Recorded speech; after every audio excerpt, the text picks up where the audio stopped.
Pronto, está gravado. Boa noite a todos, shalom, shalom, a graça e paz de Senhor Jesus. Amém. Boa noite, pastor Charles, boa noite, irmã Leila, boa noite, irmã Sandra, boa noite a você que está me assistindo pelo YouTube. Hoje iremos fazer um resumo sobre o livro de Êxodo e o propósito aqui é nós trabalharmos uma coisa chamada devocional. O que é a palavra devocional? Devocional é uma forma de leitura bíblica onde eu me devoto a Deus através dessa leitura. Então, essa leitura me torna a pessoa mais devota a Deus. Por isso que é devocional, de devoção. Então, sempre nos meus estudos, eu vou trazer sempre a reflexão de forma que você venha aplicar em sua vida. Seja um texto de uma aplicação prática. Então, vamos lá. Hoje, a reflexão que eu trago para vocês hoje, e daqui a pouco eu vou abrir e liberar para vocês comentarem, é uma reflexão que talvez você nunca tenha ouvido falar antes. Entrou mais uma pessoa aí. Eita, glória! Seja bem-vindo, Rafael. Shalom, shalom, a graça e paz de Jesus. Glória a Deus. Shalom, shalom a todos aí, boa noite. Boa noite, amém. Boa noite, Então, pai. Shalom. hoje eu vou trazer uma reflexão para vocês sobre o livro de Êxodo, que eu tenho certeza que talvez vocês nunca tenham ouvido falar antes. Deus, ele criou em Gênesis o homem dentro de um jardim do Éden, correto? O pecado do homem levou a se afastarem de Deus. Mas Deus nunca quis se afastar do homem. Deus, por ser santo, ele é justo. E por ser justo, ele não tolera o pecado, mas ele ama o pecador. Ele não gosta do meu e do seu pecado, mas ele te ama, ele me ama. Quando o povo se afastou do Éden, Deus quis trazer de volta o povo para ele. Somente que tem um detalhe importante. O povo não sabia muitas vezes da intenção de Deus. Mesmo quando Deus deixa isso com total clareza. No livro de Êxodo, uma mensagem que é clara é sobre Deus dizendo na boca de Moisés: Faraó, libera o meu povo para me apresentar sacrifício e adoração. Sempre você vai ver essa frase sendo repetida através da boca de Moisés para o Faraó, dizendo: Deus quer que você liberte o povo dele para sacrificá-lo e adorá-lo no deserto. Mas a mentalidade do povo, e muitas vezes é a minha mentalidade e a sua mentalidade, não é adorar Deus. A nossa mentalidade, o nosso coração, ele é tendencioso a aquilo que nós queremos. Para nós conseguirmos adorar Deus, nós temos que fazer uma coisa chamada intencional. Nós temos que ser intencional. Essa palavra intencional significa dizer que eu preciso fazer algo com intenção pré-planejada. Eu tenho que desejar aquilo, projetar aquilo para conseguir fazer aquilo. Eu tenho que ser intencional. A adoração a Deus tem que ser intencional. Deus, ele quer o povo o adore. Mas o povo, quando saiu do Egito, o único foco do povo é ser liberto, chegar em Canaã e prosperar. O povo só pensava em comer, o povo só pensava nos benefícios que ele teria. Mas o foco de Deus é trazer o povo para si. Rafael levantou a mão. Fala, Rafael. Eu acho que esse comentário seu foi até em um dos devocionais que você fala. Foi o senhor mesmo, que eu falo que, na verdade, a gente tem uma conclusão errada quando se trata do livro de Êxodo, né? Que a gente acha, mas por quê? Qual foi o intuito de Deus libertar o seu povo do domínio de Faraó? Deus quis libertar o domínio do povo de Israel de Faraó para para que o povo de Israel não fosse mais escravos. Mas, na verdade, o real intuito, você fala em um dos devocionais, seria justamente fazer o povo adorar Deus, ter Deus como único adorador, né? Acho que você fala um pouco sobre isso. Não sei se eu me expliquei certo, mas acho que você fala mais basicamente isso que você acabou de falar, só foi um complemento mesmo. Correto. Eu citei exatamente isso no devocional meu, explicando que o foco de Deus é ser adorado pelo povo de Israel. Tá perfeito. Isso mesmo, é isso mesmo. Então, voltando ao que eu falei, Deus criou o Jardim do Éden para o povo. Se você observar os detalhes, Deus quer você de volta nesse jardim. Todo o tabernáculo, essa é a parte inédita que eu estou trazendo no estudo hoje, todo o tabernáculo que foi construído no deserto, todo o trabalho é levar o povo de volta ao Jardim do Éden, à presença de Deus. Você vai ver que o tabernáculo, em cima da arca, tinha querubins. Os mesmos querubins que guardavam o Jardim do Éden guardam a arca. Você vai ver que o candelabro ele tem um formato de uma árvore, lembrando a árvore da vida. Você vai ver que tinha ouro e ônix no tabernáculo e tinha ouro e ônix no Jardim do Éden. Você vai ver vários referenciais mostrando que Deus quer trazer o povo de volta ao Jardim do Éden. Mas isso não se completa em Êxodo, porque toda a Bíblia ela tem um personagem principal e ela tem um foco principal, que é Jesus Cristo. E em Jesus, Deus tabernaculou-se na terra, em um homem, através de Jesus, e Jesus é o tabernáculo de Deus. Jesus, ele consegue levar o homem de volta à presença de Deus. Deus, por ser santo,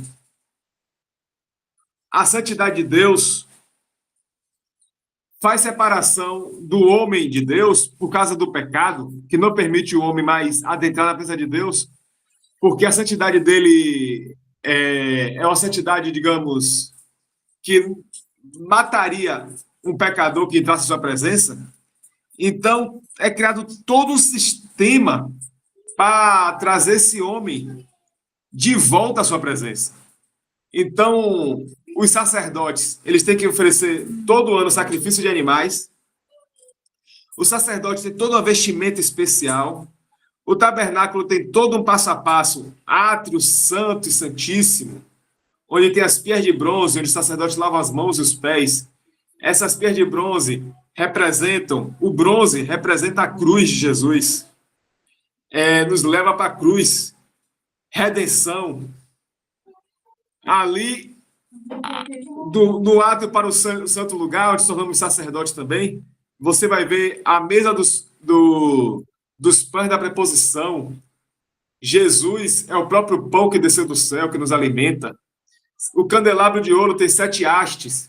Se você for em Isaías, capítulo 11, versículo 2, você tem o espírito de sabedoria, espírito de conhecimento, espírito de ciência, espírito de inteligência, espírito de poder, espírito de temor, espírito do Senhor, os 7 espíritos de Deus.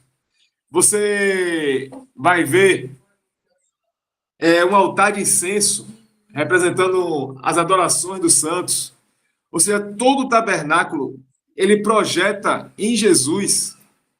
Aí você vê, através do véu, você vê a arca. A arca, ela tem o propiciatório, a tampa onde Deus fala, e dentro da arca você vai ter a vara de Arão que floresceu, vai ter o maná, a vasilha com maná, e vai ter a tábua das leis. Se você fizer um paralelo com o Novo Testamento, Deus escreveu com o dedo dele na arca, e Deus escreve com o dedo dele no seu coração, e você se torna a carta viva do Evangelho. Deus, ele, quando estava a vara de Arão que floresceu, se vocês lembrarem, o povo de Israel murmurou porque Arão era sacerdote, aí bote todas as varas de cada tribo, que eram 12 tribos. Aqui florescer representa o meu povo, e a vara que representava os levitas, representando Arão, foi a que floresceu. Isso, no paralelo do Novo Testamento, significa a ressurreição de Jesus em nós. Não vivo eu, Cristo vive em mim. Eu sou revestido de Cristo, então ele ressurge em nós, faz a gente nascer de novo. O maná desceu do céu, Jesus desceu do céu como pão vivo, eu sou o pão vivo, o maná. Então, todo o tabernáculo é o próprio Cristo. É como se fosse Jesus desenhado no Antigo Testamento. Fala, pastor Charles. É interessante, né? Que Deus ele coloca a espada flamejante para guardar o caminho da árvore da vida. Caminho, Jesus, árvore da vida, Jesus. Deus estava declarando para nós que existe uma forma para chegar até Jesus. Tem um meio para chegar até ele, né? É lindo demais, né? É lindo, é muito lindo. Então, qual é a leitura que eu vou trazer para vocês sobre Êxodo? Muitos elementos importantes, mas o que me chama muita atenção, e a gente está se perdendo hoje, é que Deus é santo. A santidade de Deus tem se perdido no nosso século, que é o século XXI, na nossa era, que é a era da pós-modernidade, no nosso milênio, que é o terceiro milênio. Então, na vulgarização da graça, nós estamos achando que é fácil entrar na presença de Deus. Então, você vai ver todo um ritual para entrar na presença de Deus, e esse ritual se permanece hoje. Só que, em vez de a gente entrar através do tabernáculo do Êxodo, nós entramos através do tabernáculo de Jesus. E a graça, às vezes, é muito mais exigente do que a lei. A Bíblia fala na graça, na lei, olho por olho, dente por dente. Na graça fala mal o inimigo. A Bíblia fala na lei sobre adultério. Na graça, se você olhar com olhar impuro, já adulterou. Então, a graça, às vezes, exige muito mais de nós do que a lei. Mas nós fazemos o contrário. Achamos que na graça pode tudo. Pelo contrário, Deus continua sendo santo. Deus continua sendo zeloso. Precisamos continuar com temor e tremor. Deus do Antigo Testamento e o Deus do Novo Testamento é o mesmo Deus. Só que o sacrifício para poder entrar na presença de Deus, que hoje é pelo novo e vivo caminho, que é o próprio Cristo, que você vai ver isso em Hebreus, adentrar pelo novo e vivo caminho através do véu, que é o sangue de Jesus, está em Hebreus. O livro de Hebreus é um livro que traz muitos as figuras do Antigo Testamento. Foi pago o preço de sangue, que antes era o sangue de animais. E hoje nós temos o sangue de Jesus, mas o mesmo Deus Santo do Antigo Testamento é o Deus hoje no Novo Testamento. Ele continua odiando o pecado, abominando o pecado, e ele quer que nós confessemos nosso pecado para entrar em sua presença, que nós o reverenciemos, temos temor e tremor. Eu quero trazer uma informação aqui para vocês que se perder nosso meio, que é tributar glória a Deus. Nós precisamos olhar para Deus como a deidade. O que é olhar para Deus como a deidade? É olhar para Deus como um ser divino. Mesmo que ele entendendo que ele me ama, que ele te ama, mesmo entendendo que ele é meu pai, que ele é seu pai, mesmo entendendo que ele é misericordioso e gracioso, mas ele não deixou de ser um ser divino. Portanto, como ser divino, ele é digno de adoração, ele é digno de louvor, ele é digno de glória. E precisamos tributar ao Criador dos céus e da terra, o onipotente, onipresente, onisciente, o grande eu sou, quem ele é. Um dia, eu creio que o pastor Charles vai gravar, ou eu vou gravar com ele, sobre os nomes de Deus, que devemos prestar tributo e reverência. Deus tem a média de quase 100 nomes. Jeová Rafá, Jeová Jireh, Jeová Nissi, Jeová Shalom, El Shaddai, El Elyon, Jeová Tsidkenu, sabe? Por que vários nomes? Mostrando que a glória dele é absurdamente plural. Então, Deus tem tributos conciliáveis, inconciliáveis, tributos visíveis, invisíveis. Ele tem inúmeras coisas que precisamos conhecer o Deus que servimos. Nós precisamos conhecer o nosso Deus para poder ter um relacionamento com ele no nível digno de um Deus e voltar a trazer essa coisa do Deus que temos que adorar. A parte da intimidade é boa, mas antes da intimidade, eu preciso entender que ele continua sendo Deus. Ele não deixou de ser Deus. Ele não deixou de ser glorioso, majestoso. É claro que a gente tem que ter equilíbrio em tudo. E sempre, às vezes, tem algum exagero de um lado. Mas agora deixou de um lado e foi para o outro. Antes, os evangélicos tinham um respeito muito grande por Deus, agora perdeu o respeito. E precisamos encontrar esse equilíbrio e trazer de volta essa reverência, esse respeito, esse tremor. Então, quando eu leio o livro de Êxodo, eu encontro um Deus santo, mas um Deus que me quer de volta em sua presença, mas não vai me querer de qualquer jeito. Ele vai confrontar o pecado que é em mim. E ele vai exigir que eu abandone esse pecado. Ele vai exigir que eu abra mão do pecado. Ele vai exigir arrependimento. Ele vai exigir conversão, cura.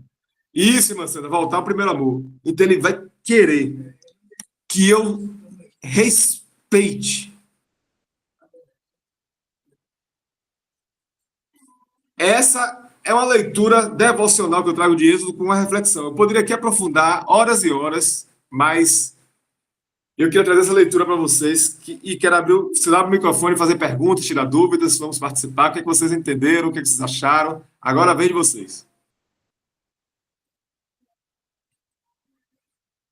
Irmã Sandra, irmã Leila, pastor Charles, Rafael, quem gostaria? Rafael levantou a mão. Fala, Rafa.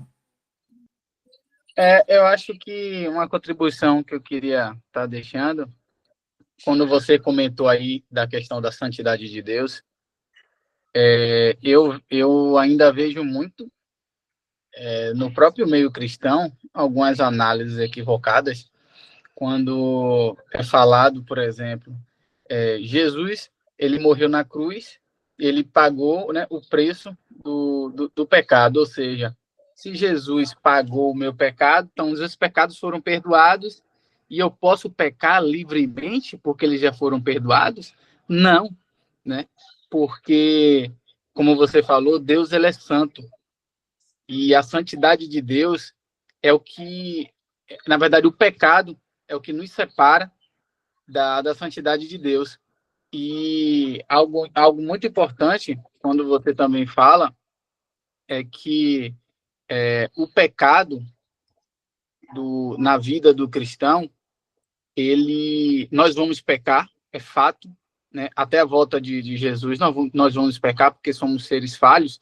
Só que um grande detalhe, que eu acho que o pastor Charles também uma vez comentou em um vídeo dele, é que o pecado ele deixa de ser uma prática e passa a ser um acidente na vida do cristão, né?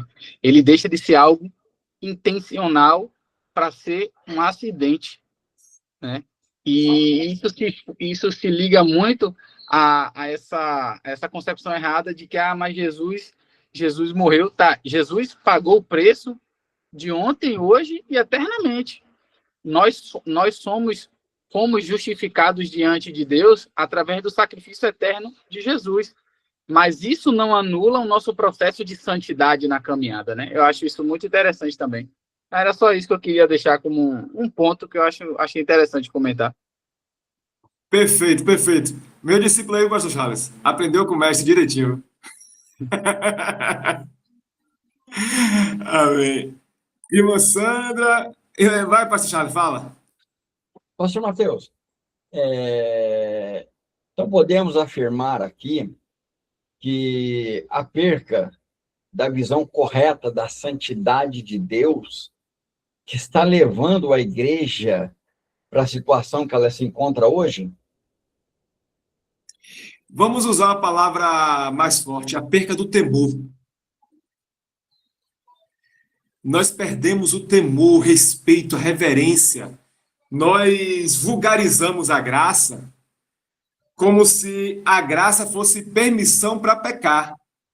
E, na verdade, a graça não é permissão para pecar. A graça é permissão para eu entrar na presença pelo sangue de Jesus. A graça é permissão para eu ser templo do Espírito Santo. A graça é permissão para eu viver a eternidade com Deus. Mas a partir da hora que eu busco a presença de Deus, esse Deus me santifica. E a igreja não entendeu isso. Por que a igreja entendeu isso? Porque a igreja é o período profético de Laodiceia. A igreja Laodiceia é uma igreja que se diz rica, mas é pobre e segue nua. Significa que a igreja está focada em seus prazeres, está focada no seu hedonismo, focada em seu umbigo. A pregação da igreja é cura, libertação, prosperidade, salvação, só bênção, bênção, bênção. Não prega arrependimento. Não prega a Bíblia. Prega só aquela coisa de emoção, sentimento e desejo humano.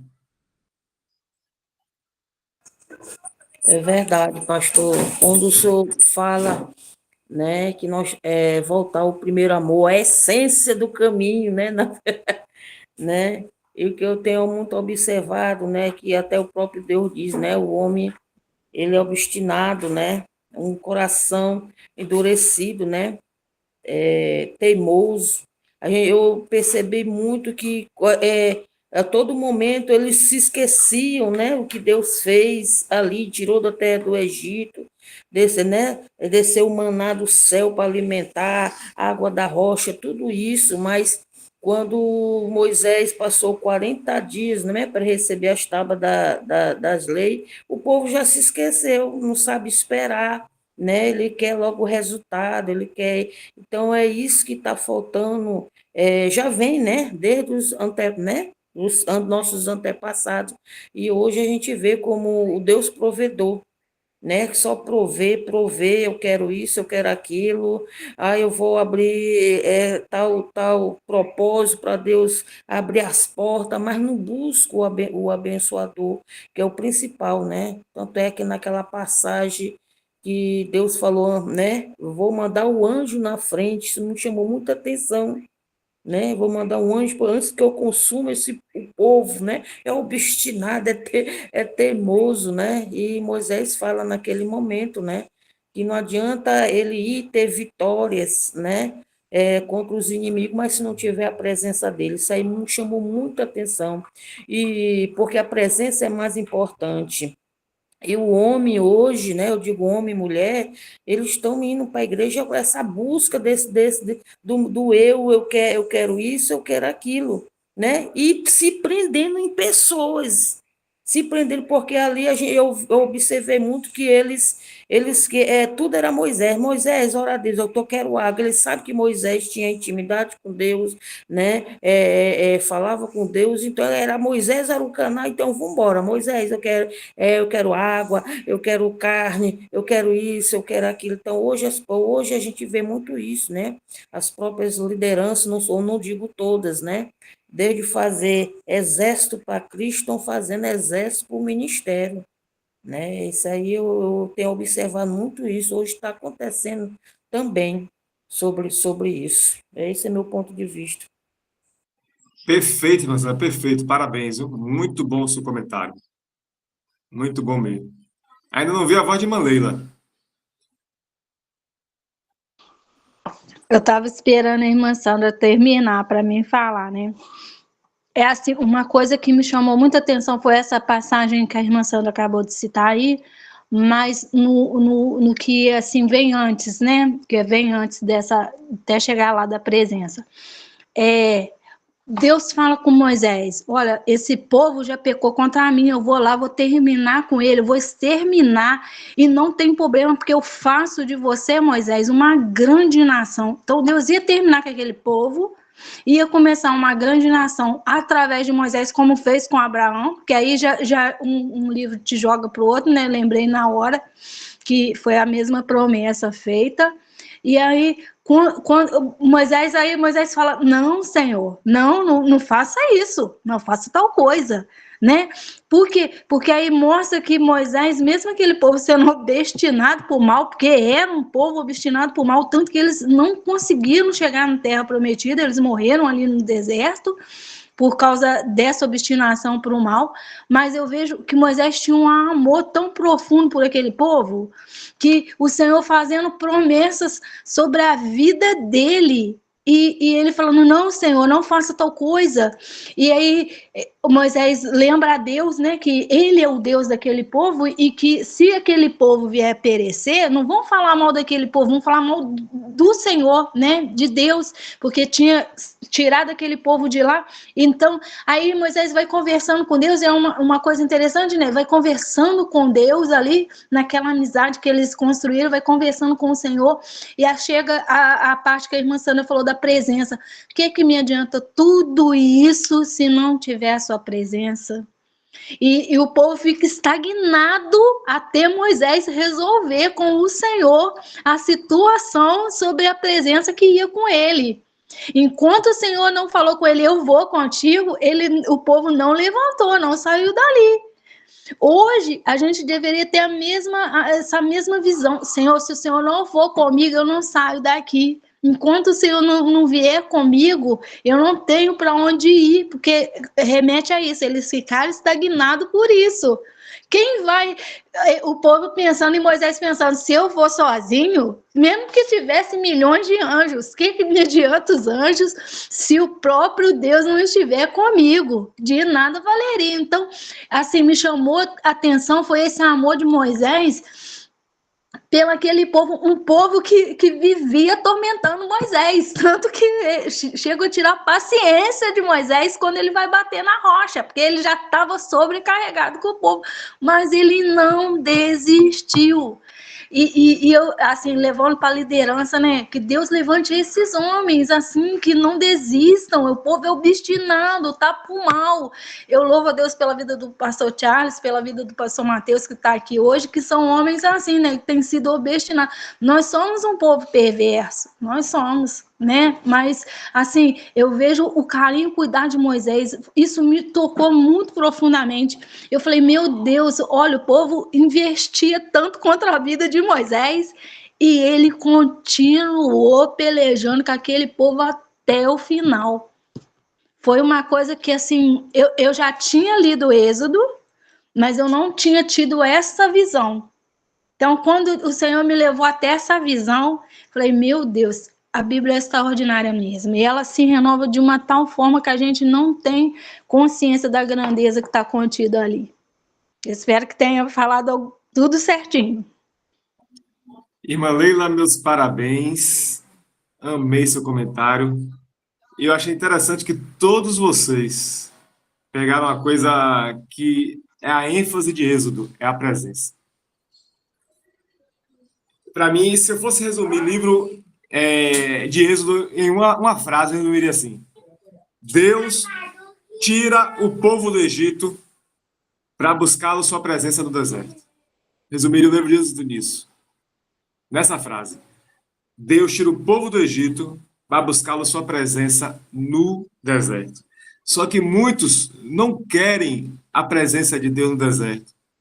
Preferem chegar na terra de Canaã sem Deus do que viver a presença de Deus no deserto.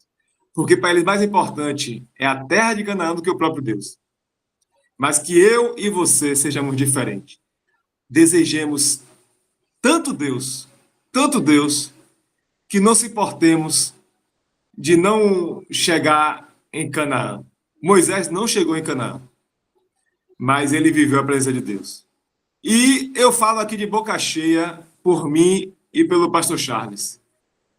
Esses dois homens aqui não estão preocupados com a terra de Canaã. Se vocês olharem nossa história, vocês vão ver que nossa história não está focada em Canaã. Nós estamos focando na presença de Deus. E assim eu encerro essa aula de hoje. E aí pode encerrar a gravação, pastor Charles. Rapidinho, irmã Sandra, mas encerra a gravação aí, pastor Charles, já deixa o irmã Sandra falar. Mas fechou aí, pastor? A gravação encerrou? A parte gravada? Para a gente continuar só tirar a dúvida da irmã Sandra. E muito importante também nessa passagem lembrar, né, como um alerta para todos nós hoje, que Moisés não chegou na terra de Canaã, né?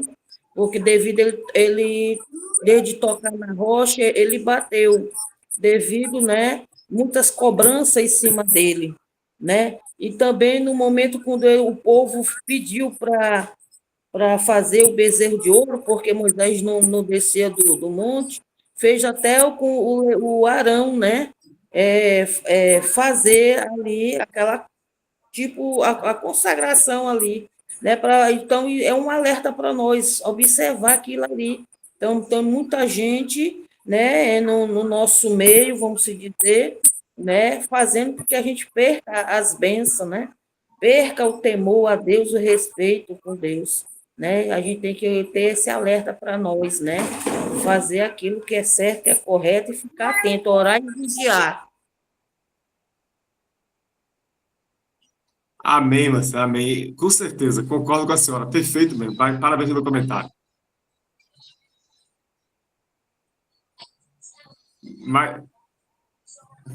Mais alguém? Vamos fechar então a aula de hoje?